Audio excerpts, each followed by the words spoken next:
ዶክተር ርብቃ ፎቶውን እንዳጠፋች ለንጹህ ነገረቻት። ንጹም እጅግ ደንግጣ ይገኛል። እንዴት ልታጠፍ ይቻልሽ በማለት በጣም ተናዷለች። ባርኮንም ኤፍሬምን ተበቀለው። እሱ 100,000 ብሩን ይዞ ወደ ዶክተር ርብቃ ጋር እየመጣ እያለ እችን ቀን ነበር የምጠብቀው። እንዴት ነው ግን ሁለት እህታማቾች ላይ እየተጫወትክ ያለው? ከዶክተር ርብቃ ጋር ያለክን ቪዲዮ ከእህቷ ጋር ከቤት ጋም ሊኖርክ ይችላል እኮ በማለትም እንዴት እንደዛ ሊሆን ይችላል በማለት እሱንም ደንግጦ ባለበት አንተ ከፍለ ያስደበደብከኝ ዛሬ ይሄን እጠብቃለሁ በማለት ደብድቦትን ብሩን እስከ መውሰድ ደርሷል። ዶክተር ርብቃ እንዴት ለ3 ጊዜ ቀጥሮኝ ይቀራል በማለት እጅግ እያዘነች ትገኛለች። ቁልጭም እንግዲህ ንጹህ አፈቀረችኝ ብሎ ዘሎ ሳይጨርስ ንጹህ እንግዲህ የምን ፍቅር ነው ብላ ስትለውም ወይ ጉዴ ምን ይሻለኛል እያለ ይገኛል። እንግዲህ ሳቤላም እናቷ የወላጅነትን ስትፈርምላት እንግዲህ ደስ ብሏታል። ዲናም ሆኖም እንግዲህ ዲኤንኤ ምርመራው መጥቶላታል። እሱም እጅግ ተደናብሯ ስትገኝ እንግዲህ ባርኮን ከፍሎ ለዶክተሩ አሰርቶ 2 ወር ነፍሰ ጡር እንደሆነች በተነገራት ሰዓት ፍንጥር እያለች ትገኛለች። ሰላም ሰላም ውድ ፋሚሊዎቼ ሰላማችሁ ብዝት ይበል። እንግዲህ ቀጣዩን ክፍል ይዤ ቀርብ ያለው እስከ መጨረሻ ተከታተሉት። እንግዲህ በባለፈው ክፍል ላይ ትንሽ ለማስታወስ ያህል እንግዲህ ዶክተር ርብቃ ትመርመር ባለችው መሰረት ወደ ምርመራ ዲና ነበረ። እንግዲህ እሷ የማታውቅበት ቦታ ምርመራው ስለተካሄደ እጅግ ደንግጧም ነበረ። አሁን አብርሃም ከዚህ ቤት አሸቀርሮ ያባረረኛል በማለት እንግዲህ በጣም እያለቀሰች ሰሞኑን ቆይቷ ነበረ። በስተመጨረሻም እንግዲህ እሱ መጥቶ ከማባረሩ በፊት እኔ አስቀድሜ መውጣት አለብኝ ብላ ሻንጣዋን ይዟ እየወጣች ነበረ ክፍሉ የተጠናቀቀው። ሆኖም አብርሃም ውጤቱን ይዞ ይመጣል። እሷም ወዴት ነው የምትሄጂው ብሎ ሲላት የፈለከውን ነገር ማድረግ ትችላለህ እያለች እንግዲህ እሷ ያደረገችውን ድርጊት ስትለም ምን እየውሽ ነው? ሻንጣውት ወዴት ነው የሚሄደው በማለት ይጠይቃታል። እሷም የፈለከውን አድርግ በቃ ምንም ማድረግ አልችልም ብላ እንግዲህ ወደ ማልቀሷ ትገባለች። እሱም ምን ሆነሻል አንቺ? ፍራንክ እያረግሽኝ ነው ወይ? ደግሞም እንኳን ደስ አለሽ፣ የ2 ወር ነፍሰ ጡር ነሽ። ደስ ብሎኛል ካንቺ ልጅ በማግኘቴ። ለሳቤላ ወይም ወንድም ወይም እህት ልሰጫት ነው ይላታል። ይሄ ሰውዬ እየሸወደኝ ነው አይደለ ብላ እያለችም እንግዲህ እንደፈለክ ማድረግ ትችላለህ። ምን ነው ደነገጥሽ? ነፍሰ ጡር አይደለሽም እንዴ? ነፍሰ ጡር ሆነሻል። መጀመሪያም ለምንድን ነው የደነገጥሽው? እኔ ስላላመንኩሽ ይቅርታ አድርጌልኝ ብሎ ይላታል። እሷም እንግዲህ ውሸቱንና ፍራንክ እያደረጋት መስሏት የፈለከውን አድርገኝ እያለችም ነበረ። ሆኖም እንግዲህ እንደዛ በምትለውም ሰዓት እሱ እኔ ምንም የማደርግሽ ነገር የለም ይቅርታ እንድታደርግልኝ እፈልጋለሁ እና ነፍሰ ጡር ነሽ ብሎ ያረጋግጥላታል። ምን ነው አላመንሽኝም እንዴ ብሎ ሲላት እንግዲህ ትገለበጥና አንተ እኔ ስነግረ አላምንም ብለ ስፔሻል እና ዶክተር ናት የምትላትን አምነ እኔ የማላቅበት ሐኪም ቤት ወስደ አስመረመርከኝ። ስለዚህ እኔ የማልታመንበት መኖር ይበቃኛል ብላ ትለዋለች። እሱም ይቅርታ አድርጊልኝ፣ ካን ወዲህ አምንሻለሁ፣ አንቺ የምትይኝን አደርጋለሁ። እኔ ተጠራጥሬ ነበረ ነፍሰ ጡር መሆንሽን ይላታል። እሷም ይሄ ነገር ከየት መጥቶ ነው? ነፍሰ ጡር ሳልሆን ነፍሰ ጡር ነው የተባለው፣ የ2 ወር ነፍሰ ጡር እንዴት ሆንኩኝ በማለት እንግዲህ ጥያቄ ፈጥሮባታል። ይህንን እንግዲህ በባለፈው ላይ ባርኮን አታስቢ፣ አትጨናነቂ፣ በእኔ ተዩ ብሏት ነበረ።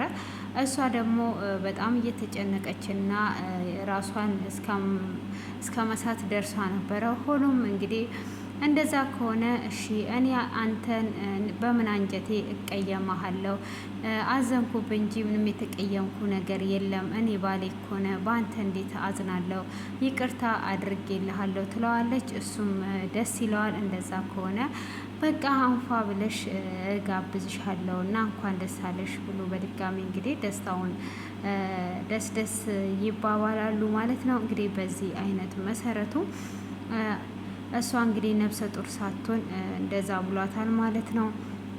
ሆኖም እንግዲህ ሳቤላ ከንጹህ ጋር እየሄደች እናቷን አግኝቷ ነበረ። እናቷንም እንግዲህ አግኝቷ እየሸኘቻት እያለ ዛሬ ስጦታ ይዤልሽ መጥቻለሁ ብላ ከረሜላ በምትሰጣት ሰዓት ሳቤላም ታማሚ እንደሆነችና ከረሜላ ነገር ጣፋጭ እንደማትበላ እየነገረቻት ነበረ በባለፈው እና እናትየውም እጅግ ነበር የደነገጠችው። እንዴት ነው ይሄንን ያላወቅኩት?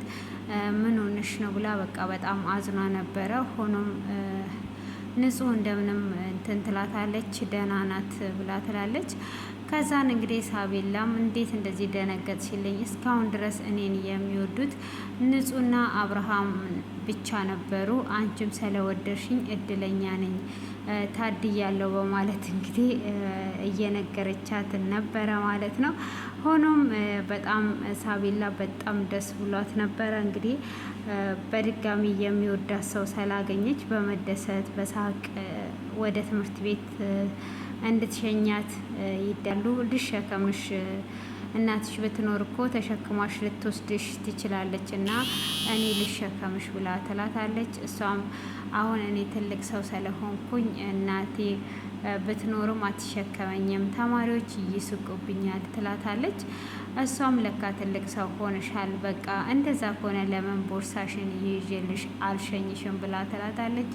እነሱም እንግዲህ ቦርሳውን ይዘው እየተሳሳቁ እየተደሰቱ ወደ ትምህርት ቤት ትሸኛታለች። እሷም እንግዲህ የወላጅነትን ቦታ ባታየውም በመጀመሪያ እንግዲህ ለእሷ ብላ ዋጋ ብትከፍል ዛሬ ላይ ትምህርት ቤት ስትሸኛት በጣም ነበረ ደስ ያላት ማለት ነው። ሆኖም እንግዲህ ወደ በሩ አካባቢ ጋር እንደደረሰች ሳቤላ ወላጅ የማስፈርመው ነበረ እና ሳላስፈርም ነው የመጣው። ስለዚህ ንጹህን አንቺ ፈርሚልኝ ትላለች። ንጹህም እሺ ብላ ልትፈርምላት ካለች በኋላ ወላጅ እናቷ እዚህ ጋር እያለች ለምንድን ነው እኔ የምፈርምላት ብላ እንግዲህ እንድትፈርምላት ታደርጋታለች። እሷም ደስ ይላል።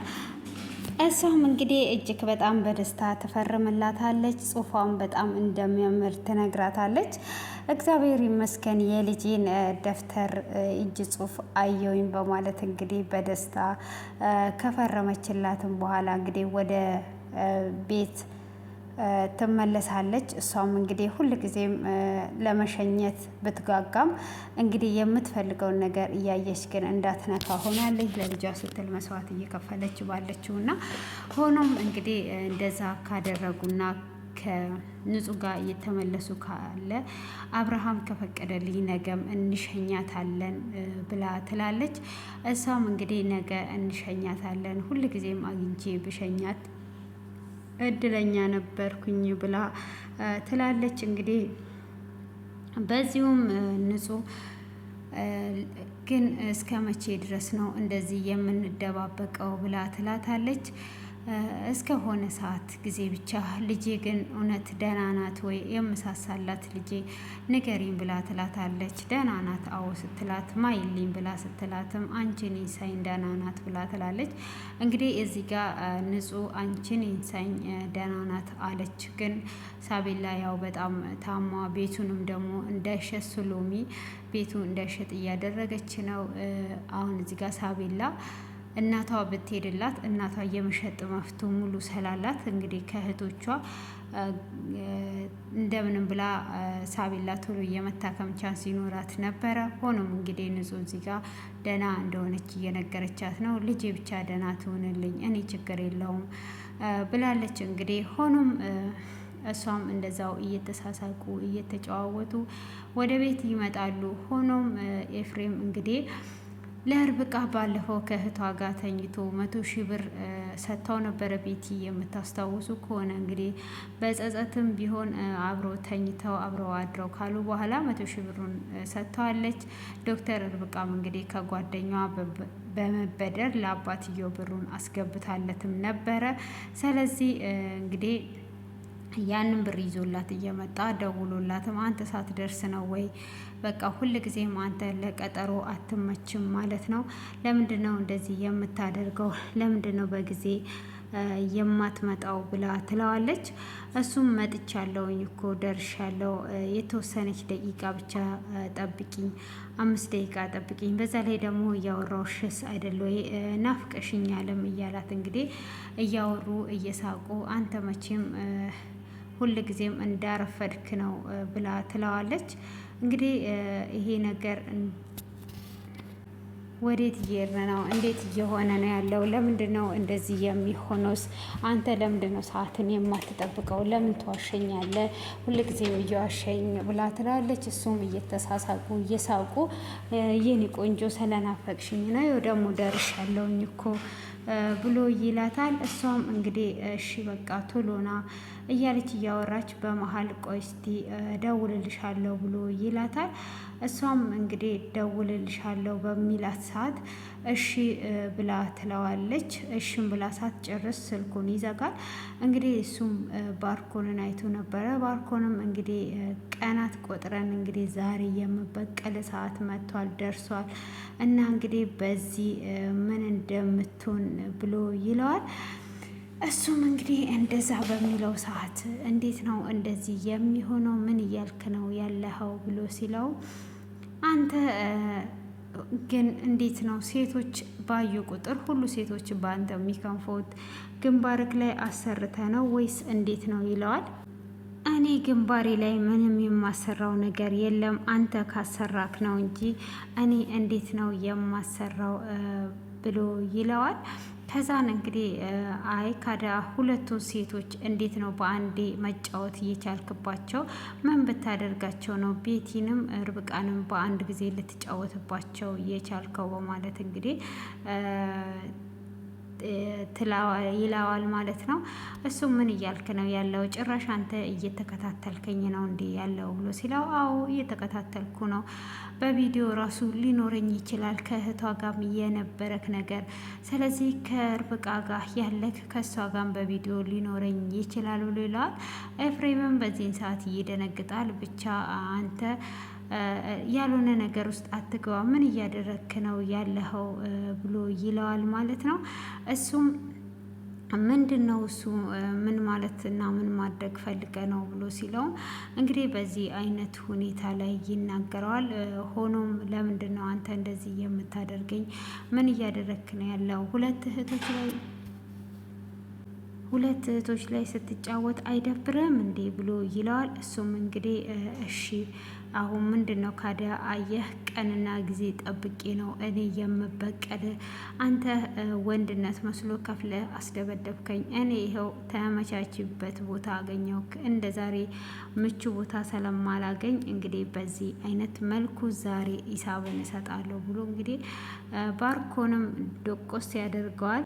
እንግዲህ ባርኮንም በዚህ አይነት ሁኔታ ይደበድበዋል። እሱም ልክ ሲደበድበው እባክህ ተው ብሎ ቢለውም እሱ እንግዲህ እቺን አጋጣሚ ከዚህም በኋላ አላገኝም በማለት ሲደበድበው ብሩን ፍር ብሎ ይሄዳል። እንግዲህ 100,000 ብር ይዞ ነበረ እና ይሄ ሁሉ ብር በካሽ ይዘት ነው ብሎ ይለዋል። እንግዲህ ከደበደበውም በኋላ እሱም እባክህ ተወኝ ብሎ ሲለውም ሄዶ ብሩን ያነሳል። ብሩንም ሲያየው እስከ 100,000 ብር ነበረ።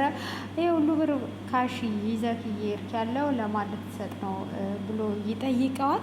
እሱም እንግዲህ ምንም ነገር ማድረግ አልችልም፣ ይሄንን ነገር እንግዲህ እንደዚህ ነው በማለትም ይነግረዋል። ብሩንም እሱን ከደበደበ በኋላ ብሩን አንስቶ ይዞ ይመጣል። ብሩን ይዞ መጥቶ እስከ ዛሬ የበላኸኝን ብር እስካሁን ያልከፈልከኝን ይኸውልህ እስከ ደጅ የመጣልኝ አየህ፣ ዛሬ ስላመጣህልኝ አመሰግናለሁ ብሎ ይለዋል። ይህን ብር እንዳትነካ እገልሃለሁ ቢለውም እንግዲህ የት አግኝቶ ይገለዋል? እሱ ለራሱ ደም በደም ሆኗል ማለት ነው። ሆኖም እገልሃለሁ እያለው እንግዲህ እሱም ብሩን ይዞ የቀረውን ደግሞ ትከፍለኛለህ አመሰግናለሁ ብሎ እንግዲህ ባርኮን እዛው በቦክስ ብሎት ደም በደም አድርግቶት ይሄዳል። ዶክተር ርብቃም ደግሞ ምን ሆኖ ነው የጠፋው? ምንድን ነው እሱ የት ገብቶ ነው በማለት እንግዲህ እጅግ በጣም ትጨነቃለች ማለት ነው።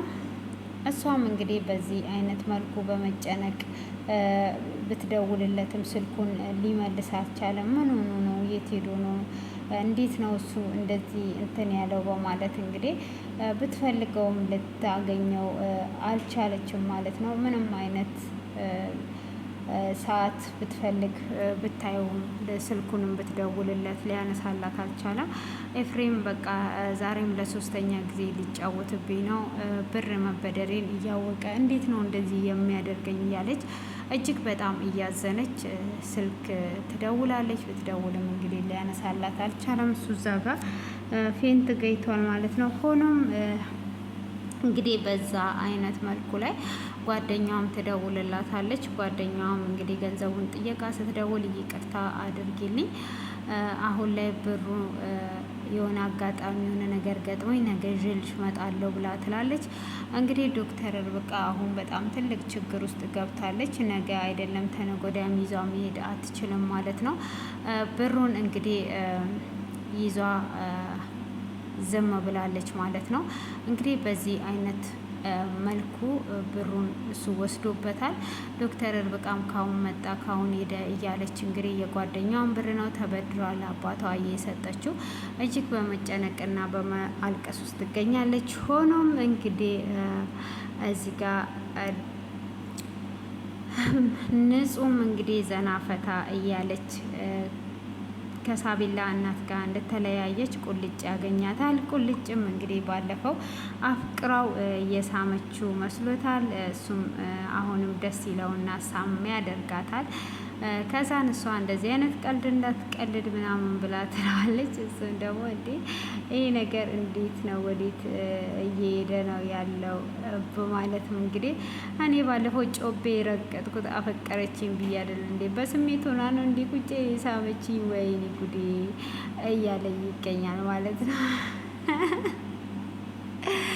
እና ያው ሆኖ እሷ ያሰበችውና እሱ ያሰበው የተለያየ ነው። እሱ እስከ መቼ ድረስ ነው በህይወት እንደዚህ የምትጫወችብኝ? መቼ ነው የማይገባሽ? እያለ ነው እንግዲህ።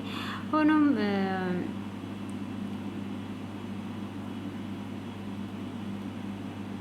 ስልክ ገዝቶላት ይመጣል። ስልኩንም ያው ስልክ ገዝቼልሻለሁ ብሎ ሲላት በፍጹም አይሆንም ብላ ስትለውም ለአንቺ ብዬ ሳይሆን ለራሴ ብዬ ነው ብሎ ይላታል።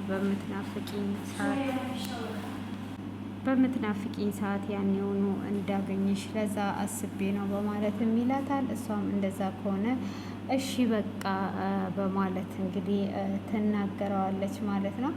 እንደዛ ስልኩንም ትቀበለዋለች። እሱም እንግዲህ መቼ ነው አንቺ ልጅ የሚገባሽ?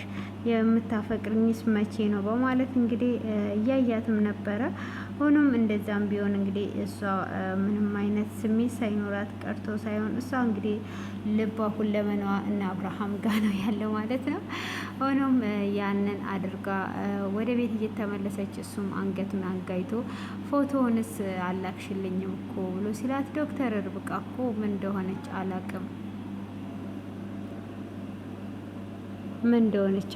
ፎቶውን ብዬ ስጠይቃት ተቀየረችብኝ።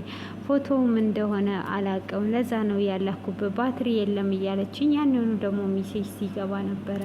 እንዴት ቻርጀር የሌለው ሚሴጅ ሊገባ ይችላል? እንዴት ሚሴጅ ሊገባ ይችላል? ስለዚህ ሚሴጅ ሊገባ በፍጹም አይችልም። እና ምን ሆኖ ነው እንደዚህ ያለችኝ? እንዴት እንደሆነ እኔም አልገባኝም ብላ ትለዋለች። እሱም እንግዲህ ስልኩን ሰጥቶ ይሸኛታል ማለት ነው። እሱም ስልኩን ሰጥቶ እንደሸኛት ምንድን ነው እየተካሄደ ያለው ብሎ እንግዲህ ይሸኛታል። ወደ ቤት ትመጣለች። ወደ ቤትም ስትመጣ እንግዲህ በባለፈው ክፍል ላይ ባርኮንና ዲና እያወሩ እያለ ዶክተር ርብቃ ነበር ያዳመጠችው። እሱ ደግሞ ንጹህ ያዳመጠች መስሎ አገኝሻለሁ አጨረስንም ብሏት ነበር የተለያዩት። እንግዲህ ቤት ሲገባ ቀጥታ እሷን ነበረ አንቆ ሲያሰቃያት የነበረው። እንዴት ነው እንደዚህ የምታደርጊው? ምንድን ነው እሱ ብሎ እጅግ በጣም እያስፈራራትና አንቋት ግዴታ መናገር አለብሽ ይህንን ነገር እያለ ነበረ። ሆኖም እሷ የሰማሁት አንዳች ነገር የለም ብላ ብትለውም እሱም እንግዲህ የሰማሹ ነገርማ አለ ካልተናገርሽ እገልሻለሁ እያላት ይገኛል ማለት ነው። ሆኖም እንግዲህ አብርሃምና ዲናም እሷ እንግዲህ ነፍሰ ጡር እንደሆነች ስላሰራላት በደስታ ፏ ብትን ብላ እንግዲህ ሊጋብዛት ወጥቷል ማለት ነው። እንደ ዛሬዋ ልዩ ቀን የለችም እያለ ነው።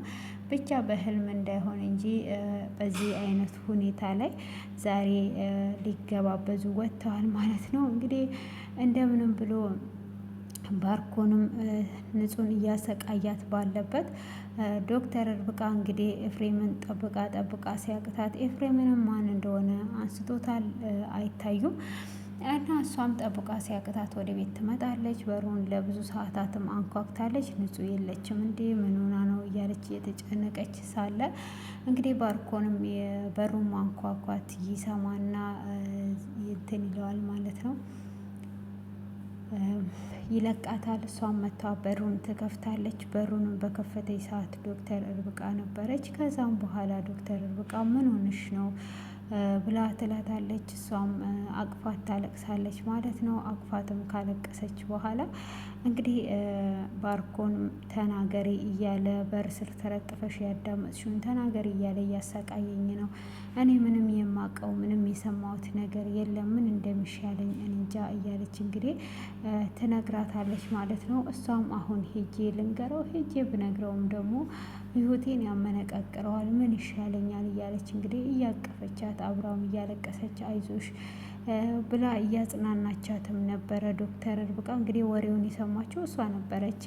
ሆኖም እሱ እንዳለ የሚወጣው ንጹህ ላይ ነው እና እንግዲህ ዶክተር ርብቃም እንደዛ ካለች አሁን ከነገርኩ ችግር ነው። ከዛን እንግዲህ ንጹህም በቃ ታያቸው ፎቶን ላኪልኝና አንቺ ላይ ምንም ነገር እንዳይደርስ እኔ ለአብርሃም ፎቶውን እኔ ራሴ ሰጠዋለሁ እና ፎቶን ላኪልኝ ብላ ትላታለች። በዚህን ሰዓት ዶክተር ትደነግጣለች ማለት ነው። እንግዲህ ፎቶውን በህልሟ ባርኮን ሚዲያ ላይ ቪዲዮዋን ሲገልጽ ሲለቅ ስላየች አጥፍተዋለች እና ስለዚህ ፎቶውን እንዳጠፋች ሳታቅ ትነግራታለች። ንጹም እጅግ ትደነግጣለች። እንዴት ነው የምታጠፊው ብላት እንግዲህ ምን እንደሚፈጠር ቀጣዩ ክፍል ላይ ነው የምናየው ማለት ነው። ሆኖም እንግዲህ የሳቢላ እናት እጅግ በጣም ነው የምታሳዝነው፣ በጣም ልብ የምትነካው ማለት ነው። ሆኖም እንግዲህ ምንም ማድረግ አይቻልም። ዶክተር ርብቃም እንግዲህ ብዙ ጊዜ ተጎድታለች። ብሩ እንኳን ባይኖርም ከእህትየው ጋር ተጋድሞ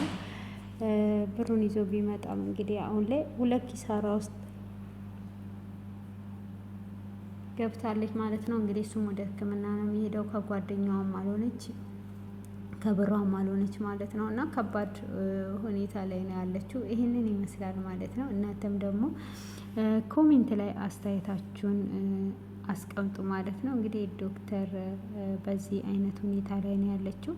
የሳቤላም እናት ደግሞ ወደ ቤት ብትመለስና ሁሉንም ነገር ከአብርሃም ጋር ብትጋፈጥ ጥሩ ነበር። እንግዲህ አሁንም ዲና ሳታረግዝ ነው እየሸወደች ያለችው። አሁን ለሶስተኛ እጅ ላይ ወድቃል፣ እንደ አሻንጉሊት ነው የሚጫወትበት እያለችውም ነበረ። እንግዲህ በዚህ አይነት መልኩ ላይ እሷ ከምታሰቃየው የሳቤላ እናት ቀጥ ብላ ወደ ቤት ብትመለስ ሳቤላም የመታከሟ እድል በጣም ይፈጥን ነበረ። ያላቸውን ሸጠው ልጃቸውን ማሳከም ይችላሉ። እንግዲህ እህቷም እንደዛ አታደርግም ነበር ማለት ነው። ሆኖም እንግዲህ እጅግ በጣም አስተማሪና ተወዳጅ ድራማ ነው። እንግዲህ ምናልባት እንደዚህ አይነት ወንዶች እውነት ይኖራሉ እንዴ? ግን አሁን እንደ ኤፍሬም ከሁለት እህታማቾች ጋራ እንግዲህ የፈለገ ነገር ቢሆን ከእህቷ ጋር መተኛት የለበትም ነበረ። ያለውን ያጠፋውንም ነገር በግልጽ ነግሮ ወይም መለያየት እንጂ ከዚህም ከዛም እንግዲህ መሆን የለበትም ነበረና እንግዲህ በጣም የሚያሳዝነው ዶክተር ርብቃ እዚህ ጋር ባርኮን ያሰቃያታል፣ እሱ እዛ ጋር ያሰቃያታል። ወይም ከብሯ አልሆነች ወይም እንግዲህ ከቤተሰቦቿ አልሆነች ወይም ከስራዋ አልሆነች። እንግዲህ ይህንን ይመስላል። ቀጣዩን እንግዲህ ሁላችንም በጉጉት ነው የምንጠብቀው። ውድ ፋሚሊዎቼ እንግዲህ በድጋሚ አብርሃም በመሸወዱም በጣም ነው የሚያሳዝነው ማለት ነው። እንግዲህ ባርኮን እየሄደ ያሰራል፣ ሚስቱን እየሸጠ ይኖራል ማለት ነው። የሰው ሀብት ለማግኘት ሚስት መሸጥ ወዝጊዮ ማርና ክርስቶስ አድነን አድነን አድነን እና ይህንን ይመስላል እላችኋለሁ። ውድ የተከበራችሁ የተወደዳችሁ ቤተሰቦቼ መልካም ቆይታ ይሁንላችሁ። በአዲስ ነገር እስክንገናኝ ለዚህ ቤት አዲስ ከሆኑ ላይክ፣ ሰብስክራይብ፣ ሰፕራይዝ እያደረጋችሁ እንግዲህ 100 ሺህ ያስገቡኝ። ሰምታችኋል። እወዳችኋለሁ። መልካም ምሽት፣ መልካም ምሽት። ባይ ባይ ባይ ባይ ባይ